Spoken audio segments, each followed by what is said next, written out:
Radio Macondo. Durante un par de siglos, las principales potencias del mundo antiguo, representadas en los egipcios y en los hititas, se trenzaron en sangrientas batallas por el control de lo que hoy es Siria, que para entonces era uno de los principales puntos del comercio de su tiempo, lo que la convirtió en una encrucijada mercantil, cultural y militar del mundo antiguo. Además producía trigo a la lata y recibía mercancías de los buques del mar Egeo, lo que hacía que los derechos aduaneros que se recibieran por el dominio de la región fueran enormes. Tener en el botín de guerra a Siria era un magnífico negocio, y lo sigue siendo. El tropel se resolvió en el año 1274 a.C. en la batalla de Kadesh, cerca de la frontera siria con el actual Líbano. Allí chocaron las fuerzas comandadas por el faraón Ramsés II y el rey hitita Muwatalli II. Más de 6.000 carrozas de guerra se enfrentaron en la batalla. El mundo tendría que esperar hasta la Primera y la Segunda Guerra Mundial para volver a ver tal despliegue de vehículos de guerra en batalla. Ninguno de los bandos pudo vencer al otro. Ambos bandos reclamaron la victoria para sí y se vieron obligados a crear uno de los primeros acuerdos de paz, conocido como el Tratado de Kadesh. El acuerdo tenía como objetivo el establecimiento de relaciones pacíficas entre ambas superpotencias, y con él finalizó el último gran conflicto militar de la Edad de Bronce. La evidencia histórica nos ha demostrado que un conflicto armado llega a su fin cuando uno de los bandos aniquila totalmente al otro, o cuando el poder de disuasión surte el mismo efecto, o porque las partes enfrentadas reconocen que ninguna de ellas podrá imponerse sobre la otra y prefieren sentarse a negociar la paz.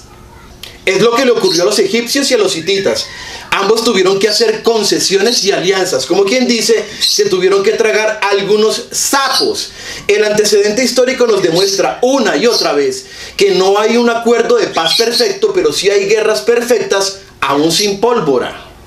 En Colombia, las fuerzas hegemónicas enquistadas en el poder poco o nada han respetado los acuerdos de paz. Ha sido una constante que empezó tras el asesinato de Jorge Eliezer Gaitán el 9 de abril de 1948, cuando la persecución del oficialismo al movimiento gaitanista dio origen al surgimiento de las guerrillas liberales.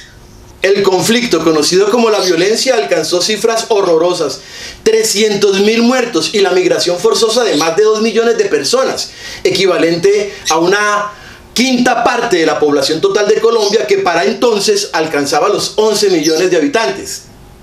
Esa fue la violencia que padecieron nuestros abuelos y la que padecieron nuestros padres.